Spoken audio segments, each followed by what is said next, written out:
नमस्कार विद्यार्थी मित्रांनो, मी प्राध्यापक घनश्याम वाघमारे एज्युकेअर क्लासेस या यूट्यूब चॅनलवर आपल्या सर्वांचं स्वागत करतो आहे.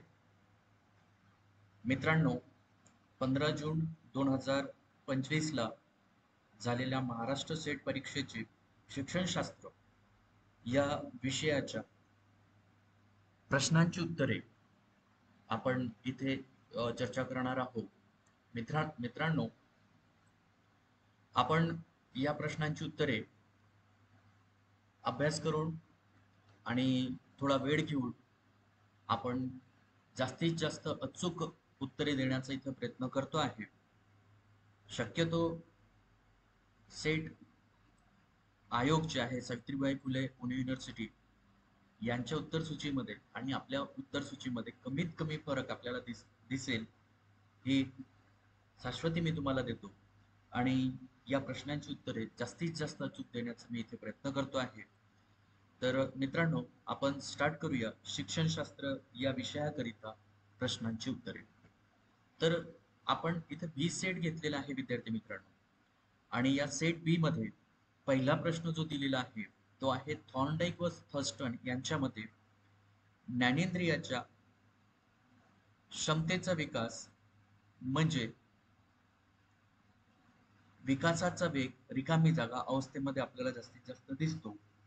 तर या प्रश्नाचं उत्तर विद्यार्थी मित्रांनो शैशवावस्था आहे, जिथे या अवस्थेमध्ये विद्यार्थ्यांची जास्तीत जास्त वाढ वेग ज्ञानेंद्रियाच्या क्षमतेचं वाढ आपल्याला दिसतो. त्यानंतर नेक्स्ट प्रश्न आहे विद्यार्थी मित्रांनो, रमेश वस्तू मोजू शकतो व तो केवळ 1500 ते 1900 शब्द म्हणून तो या अवस्थेत दिसेल. कोणत्या अवस्थेत दिसेल? तर या प्रश्नाचं उत्तर आहे विद्यार्थी मित्रांनो पूर्व बाल्यावस्था. ऑप्शन नंबर बी करेक्ट आन्सर आहे याचा. त्यानंतर हार्विस्टंग च्या मते रिकामी जागा या अवस्थेतील बालकाने योग्य स्त्री पुरुषांची सामाजिक भूमिका शिकली पाहिजे. तर या प्रश्नाचं उत्तर आहे की ऑप्शन नंबर बी. हार्वेस्टिंगच्या मते उत्तर बाल्यावस्थेमध्ये विद्यार्थी स्त्री पुरुष सामाजिक भूमिका हा शिकला पाहिजे असं हार्वेस्टिंगचं मत आहे. त्यानंतर नेक्स्ट प्रश्न आहे, पियाजेच्या उपपत्तीनुसार रिकामी जागा या अवस्थेतील मूल कल्पना करू शकते, परिकल्पना मांडू शकते व अमूर्त विचार करू शकते.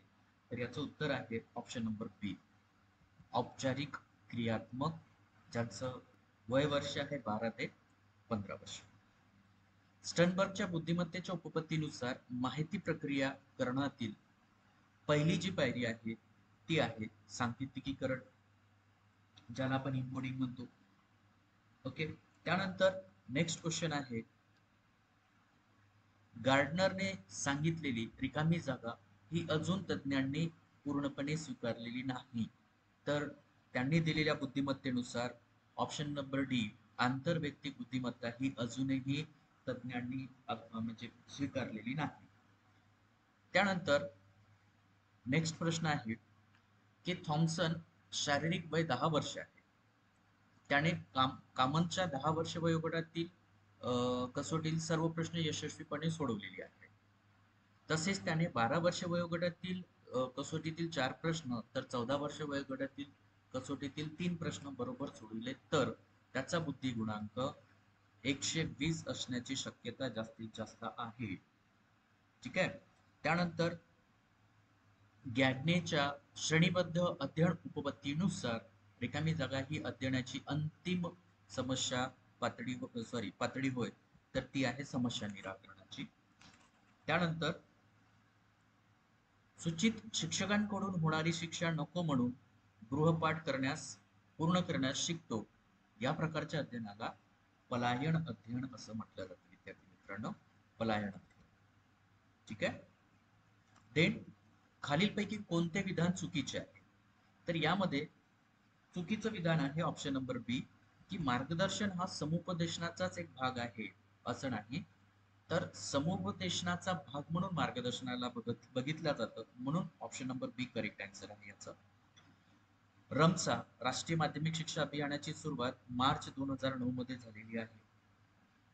भारतात प्रादेशिक शिक्षण महाविद्यालयांची स्थापना NCERT ने केलेली आहे.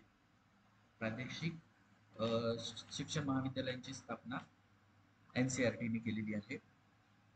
त्यानंतर 2009 मध्ये शिक्षक शिक्षणासाठी राष्ट्रीय अभ्यासक्रम आराखडा कोणी तयार केलेला आहे? तर याचं उत्तर आहे NCT, ऑप्शन नंबर बी.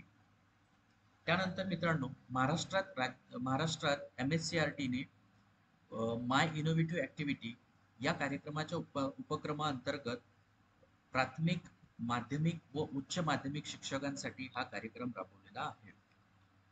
ठीक आहे. त्यानंतर नेक्स्ट प्रश्न, NCT फ्रेमवर्क 2009 ने शिक्षक शिक्षणासाठी खालीलपैकी कोणते प्रमुख 3 घटक सुचवलेले आहेत? तर यामध्ये ऑप्शन नंबर सी, पायाभूत शिक्षण, अभ्यासक्रम आणि अध्यापन शास्त्र सोबतच शालेय आंतरवासिता या 3 गोष्टींचा समावेश करण्यात आलेला आहे. नेक्स्ट क्वेश्चन, DS कोठारी आयोगाने शिक्षकांच्या शिक्षणासाठी खालीलपैकी कोणती शिफारस केलेली नाही? तर यामध्ये ऑप्शन नंबर डी जे आहे की सेवापूर्व प्रशिक्षण घेत असलेल्या प्रशिक्षणार्थ्यांकडून शुल्क आकारले जाऊ नये, तर हे चुकीचं आहे.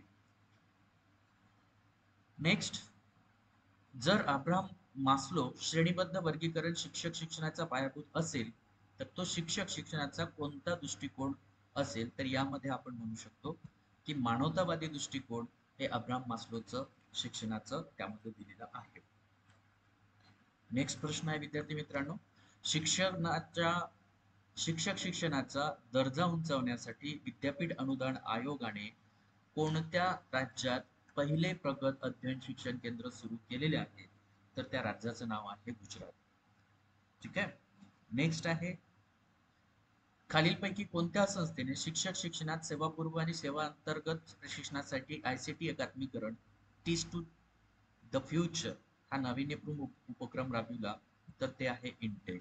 इंटेल या संस्थेने राबवलेला आहे. व्यावसायिक शिक्षकांच्या करिअरचा परिणामांचा भाग नाही, तर यामध्ये व्यावसायिक मूल्ये हे या व्यावसायिक शिक्षकांच्या करिअरचा परिणामांचा भाग नाही असं आपण याला म्हणू शकतो. त्यानंतर विद्यार्थी मित्रांनो, नेक्स्ट क्वेश्चन आहे, अभ्यासक्रम हा काळानुरूप आणि विद्यार्थी गरजानुरूप ठेवण्यासाठी शाळेत प्रामुख्याने कोणती व्यवस्था करणे आवश्यक आहे? तर तिथे अभ्यासक्रम विकसनात नैदानिक व्यवस्था करणे याचं करेक्ट आन्सर आपण देऊ शकतो. खालीलपैकी कोणती व्यापक स्वरूपाची शालेय अपेक्षा जी की आदर्श म्हणून विचारात घेतली जाते? तर इथे आहे, विमर्शी विचार करण्यासाठी विद्यार्थ्यांना भाग पाडलं गेलं पाहिजे. उत्तर ऑप्शन नंबर ए. त्यानंतर अभ्यासक्रम संश्लेषणाचे सिद्धांतवादी कोण आहेत? तर ऍक्च्युली इथे हिल्डा टाबा आणि टेलरचं सुद्धा नाव दिलं जातं. तर आता यापैकी कोणाचं नाव आपण घ्यावं हे कन्फर्म नाही, तर याचं उत्तर ऑप्शन बी पण असू शकतो आणि ऑप्शन सी पण असू शकतो. आता हे आपल्याला फायनल आन्सर की आल्यानंतरच कळेल. त्यानंतर विद्यार्थी मित्रांनो, खालील प्रश्नांपैकी कोणता अभ्यासक्रम प्राथमिक शाळांमध्ये अधिक प्रभावी ठरू शकतो? तर कृतीयुक्त अध्यापन किंवा कृतीयुक्त अभ्यासक्रम हा प्राथमिक शाळांमध्ये जास्तीत जास्त प्रभावी ठरू शकतो. इथे स्तर आणि कामगिरी याच्याशी संबंधित नेक्स्ट प्रश्न दिलेला आहे. तर जर याचं आपण अनालिसिस केलं तर याचं ऑप्शन नंबर डी हे करेक्ट आन्सर येतं. ऑप्शन नंबर डी याचं करेक्ट आन्सर आहे की जिथे दोघींचं व्यवस्थित क्रम जुळतो. त्यानंतर विद्यार्थी मित्रांनो, नेक्स्ट प्रश्न आहे, अभ्यासक्रम विकसनाच्या पायऱ्यांचे योग्य क्रमाने लावा असं प्रश्न दिलेला आहे. तर ज्याचं आपण उत्तर जर विचारात घेतलं तर ऑप्शन नंबर बी याचं करेक्ट आन्सर आहे की जिथे सिक्वेन्स प्रॉपर लागतो. त्यानंतर नैतिक विकासाचे टप्पे क्रमाने लावा असं म्हटलेलं आहे. तर नैतिक विकासाचे टप्पे क्रमाने लावताना ऑप्शन नंबर डी याचा करेक्ट आन्सर येतो. देन टेलर राल्फ यांच्या मते अध्ययन अनुभव संघटनाचे संरचनात्मक अवयव कोणते आहेत? तर इथे सुद्धा कोड दिलेला आहे आणि कोड मध्ये आपल्याला उत्तर निवडायचं आहे. तर ऑप्शन नंबर 1 याचं करेक्ट आन्सर आहे, ऑप्शन नंबर 1. त्यानंतर उद्दिष्टांची विशिष्ट रचनेत मांडणी केल्यास मदत होते. कशा कशात मदत होते, तर त्याचे सुद्धा कोड आपल्याला निवडायचे आहेत. आणि यामध्ये ऑप्शन नंबर डी याचं करेक्ट आन्सर येतो की 1, 2 आणि 4 या गोष्टी निवडण्यासाठी उद्दिष्टांची रचना मांडणी केल्यास आपल्याला मदत होते. पुढचा प्रश्न, खालील कोणते घटक अभ्यासक्रम बदलावर परिणाम करतात? तर अभ्यासक्रम बदलावर परिणाम करणारे फक्त 3 घटक आहे. ऑप्शन नंबर ए, सामाजिक मूल्यातील बदल, तांत्रिक विकास आणि विश्वास आणि अपेक्षा यातील हे 3 घटक महत्वाचे ठरतात. त्यानंतर संशोधनाचा संबंध वृत्ती, मते आणि वर्तन यांच्या व्यक्तिनिष्ठ मूल्यांकनाशी आहे. तर कशाशी? तर याचं उत्तर आहे गुणात्मक दृष्टिकोन. ठीक आहे. त्यानंतर इयन यांच्या मते रिकामी जागा, रेफरन्स लिहिणे व्यक्ती अभ्यास अभिकल्प घटक नाही. ओके. त्यानंतर नेक्स्ट आहे की ही अशी पातळी आहे, परिस्थिती आहे की जिथे प्रयोगकर्ता हाताळतो, नियंत्रण करतो आणि निरीक्षण सुद्धा करतो, ते म्हणजे चले. पुढचा प्रश्न, चले हे नियंत्रित असतात ज्यांचा अभ्यासाच्या निकालावर लक्षणीय प्रभाव पडतो, तर ते बाह्य चले असतात. श्रेणी निरपेक्ष किंवा खरे शून्य मोजमाप हे गुणोत्तर श्रेणीमध्ये वापरल्या जात असते. त्यानंतर मध्यवर्ती प्रवृत्तीचे तुलनेने स्थिर हे मध्यमान असते की जिथे ते स्थिर असते. सर्वोच्च आणि सर्वात कमी गुण यामधील फरकास आपण विस्तार असं म्हणतो, श्रेणी असं म्हटलं जातं त्याला. जिथे पर्यायी परिकल्पना H1 स्वीकारली जाते आणि शून्य परिकल्पना, ज्याला नल हायपोथेसिस आपण म्हणतो, H0 नाकारली जाते, त्या त्रुटीला आपण प्रकार 1 असं म्हणतो. त्यानंतर उदयोन्मुख अभिकल्प हा संशोधन अभिकल्पाचा प्रकार आहे. तर ग्राउंडेड थेरी, प्रवृत्ती सिद्धांत अभिकल्प हा उदयोन्मुख अभिकल्प म्हणून विचारात घेतला जातो. त्यानंतर एखाद्या विषयासंबंधी लोक आणि घटनांमधील क्रिया आणि परस्पर संवादाच्या क्रमाला आपण काय म्हणतो? तर आपण त्याला म्हणतो प्रोसेस अप्रोच. ऑप्शन नंबर 1 दृष्टिकोन, प्रक्रिया दृष्टिकोन. निरीक्षणातून आपण संख्यात्मक आणि गुणात्मक दोन्ही प्रकारचा डेटा घेऊ शकतो. त्यानंतर विद्यार्थी निर्मित उत्पादनांचे वैध मूल्यांकन करण्याची सुयोग्य साधने कोणती? तर जर याचं उत्तर आपण बघितलं तर ऑप्शन नंबर सी याचं करेक्ट आन्सर येतो की 1 आणि 4 की पदनिश्चय श्रेणी आणि मुलाखत अनुसूची या 2 गोष्टींमुळे आपण या प्रश्नाचं उत्तर बरोबर आणू शकतो. त्यानंतर नेक्स्ट प्रश्न आहे की पोर्टफोलिओ मूल्यांकन चा हेतू काय आहे? तर ऑप्शन नंबर बी याचं करेक्ट आन्सर आहे विशिष्ट कालखंडातील विद्यार्थ्यांच्या प्रगतीचे मापन करणे. विश्वसनीय मूल्यांकनाचे वैशिष्ट्य नाही असं विचारलेलं आहे, तर व्यक्तिनिष्ठता त्याचे मूल्यांकनाचे वैशिष्ट्य नाही आहेत. रुब्रिकची 3 आवश्यक वैशिष्ट्ये कोणती? तर रुब्रिकची 3 आवश्यक वैशिष्ट्ये आहेत, पहिलं, तिसरं आणि चौथं, म्हणजे ऑप्शन नंबर सी याचं करेक्ट आन्सर आहे.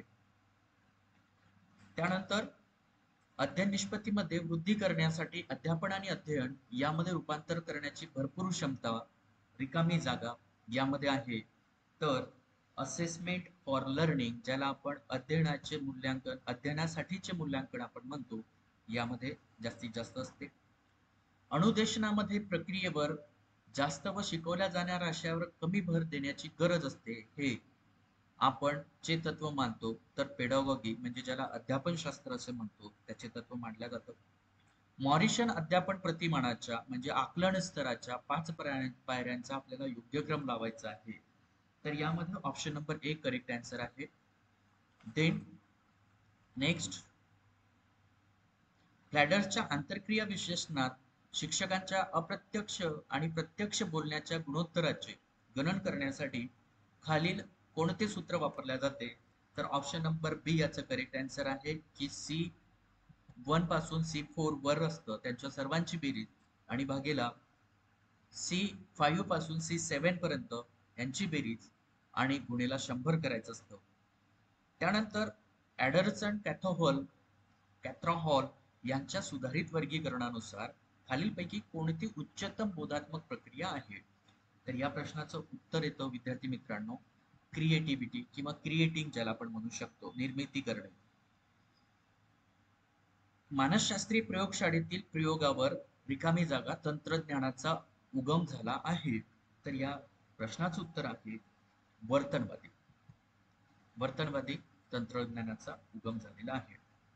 नेक्स्ट प्रश्न, एक मुलगा सामाजिक आंतरक्रियेमधून अध्ययन करतो हे विधान रिकामी जागा ज्ञानरचनावादी अध्ययन तत्वाशी संबंधित आहे.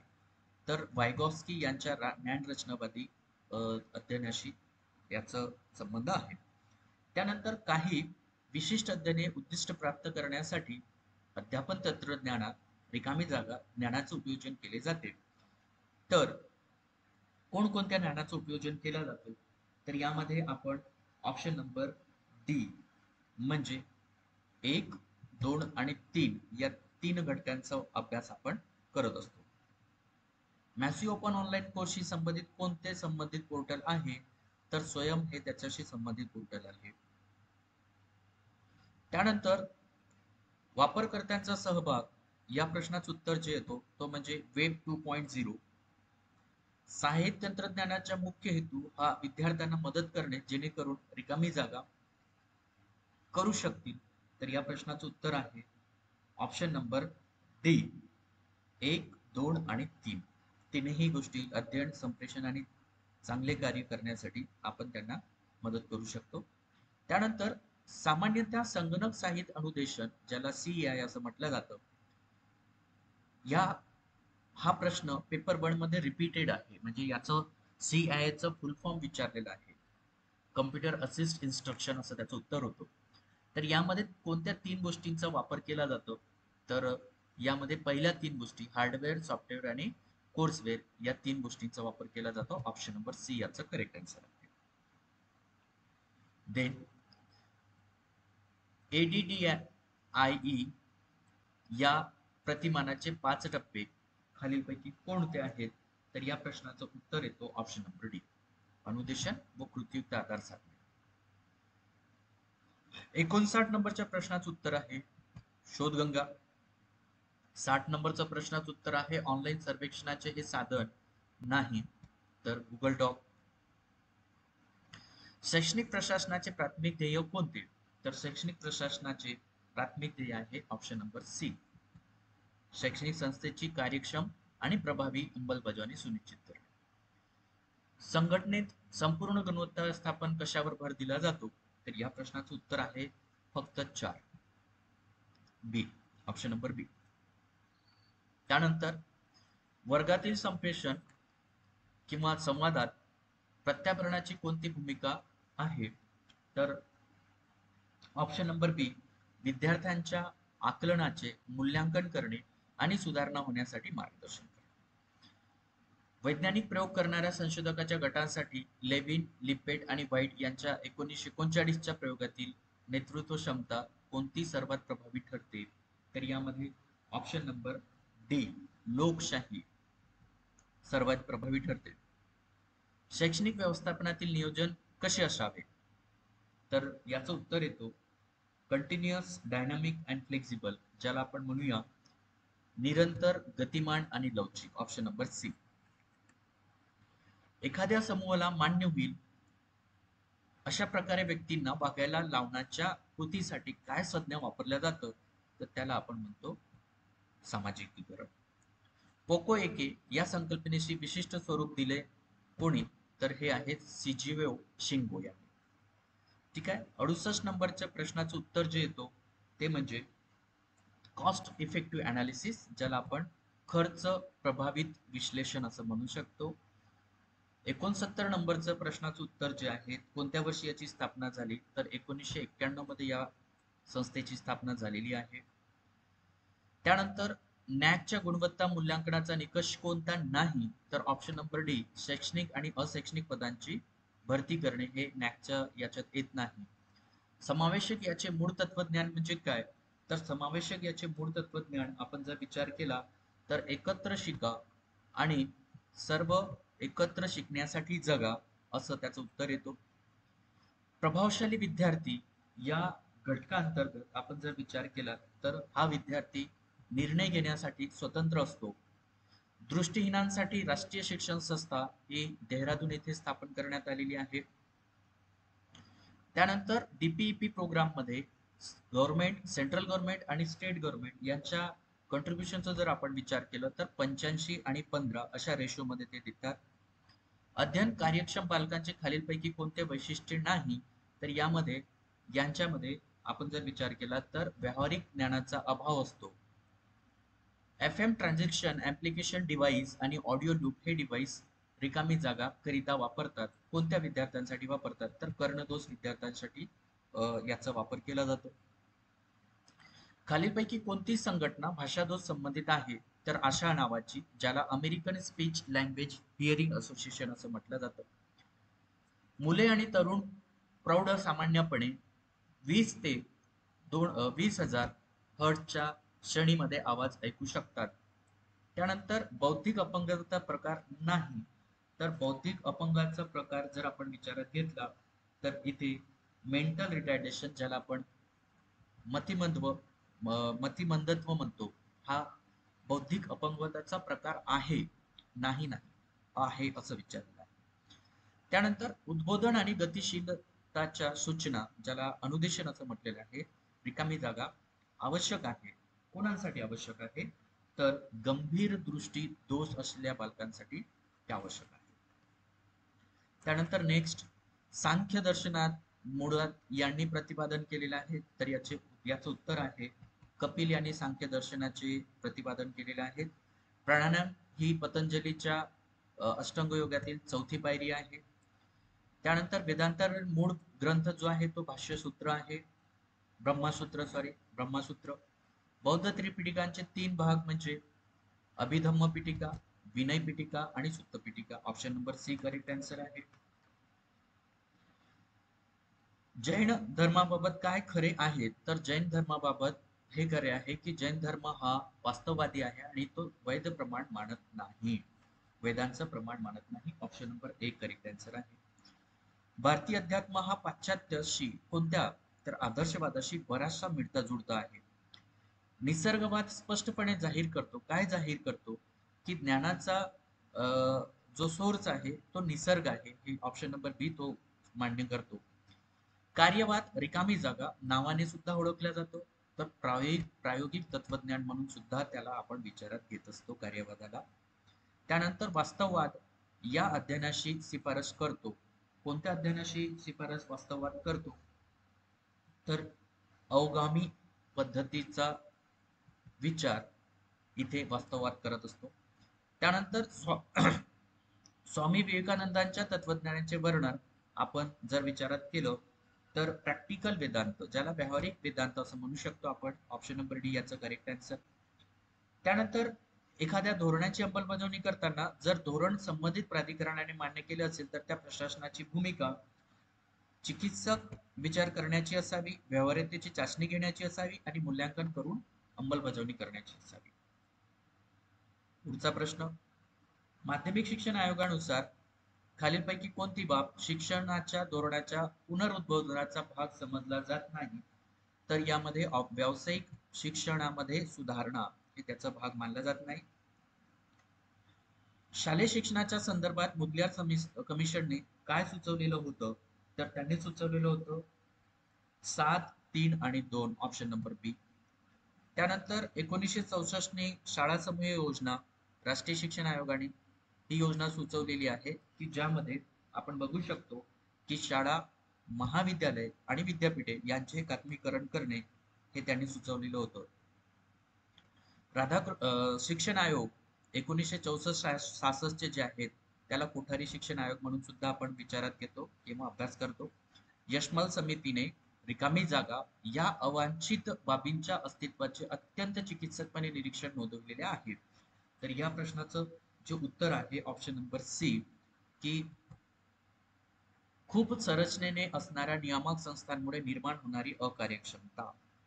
वर्मा आयोगाने प्राथमिक शिक्षणाच्या संदर्भात जे शिफारस केलेली आहे ती शिफारस अशी केलेली आहे की या संस्थांना उच्च शिक्षण संस्थांचा भाग बनविणे प्राथमिक शिक्षणांना अशी केलेली आहे. त्यानंतर नेक्स्ट प्रश्न आहे, EMIS या संकल्पनेचं फुल फॉर्म काय आहे? तर या संकल्पनेचा फुल फॉर्म आहे educational management and information system. न्यायमूर्ती वर्मा आयोगाने शिक्षक प्रशिक्षण महाविद्यालयांसाठी शिफारस केली ती म्हणजे की ही महाविद्यालये आपण काय करायला पाहिजे, तर शक्यतो आंतरविद्याशाखीय आणि बहुविद्याशाखीय असावीत असं त्यांनी शिफारस केलेली आहे. त्यानंतर राष्ट्रीय शैक्षणिक धोरण 1986च्या धोरणानुसार प्राथमिक स्तरावरील 3 महत्वाचे पैलू म्हणजे ते म्हणजे ऑप्शन नंबर बी याचं करेक्ट आन्सर आहे की जिथे शिक्षकांचे महत्व, अध्ययनार्थी आणि वातावरण याचं करेक्ट आन्सर आहे. त्यानंतर आता आपण वर जाऊ.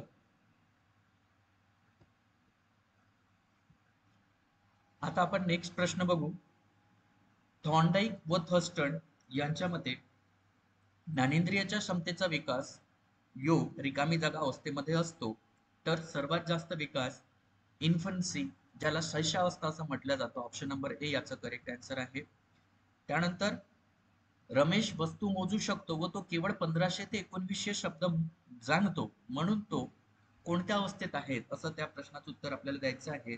तर त्याला म्हणूया आपण पूर्व बाल्यावस्था, ऑप्शन नंबर बी याचं करेक्ट आन्सर आहे. त्यानंतर हर्विंग्स्टनच्या मते रिकामी जागा, तर या प्रश्नाचं करेक्ट आन्सर आहे ऑप्शन नंबर बी उत्तर बाल्यावस्था. पियाजेच्या उत्पत्तीनुसार आपण जर विचार केला तर ऑप्शन नंबर बी फॉर्मल ऑपरेशन यामध्ये विद्यार्थी परिकल्पना मांडू शकतो आणि मूर्त अमूर्त विचार सुद्धा करू शकतो. स्टनबर्गच्या मते बुद्धिमत्तेच्या उपपत्तीनुसार माहिती प्रक्रिया करण्यातील सांकेतिकीकरण ही पहिली पायरी आहे.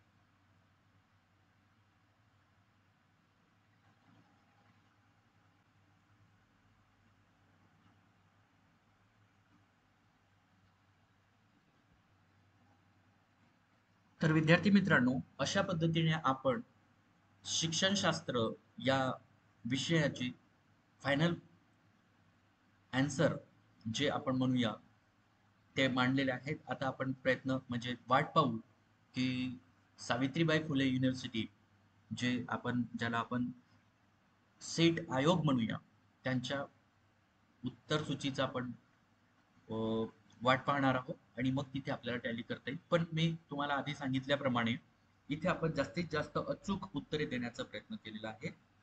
तर चला थांबूया विद्यार्थी मित्रांनो.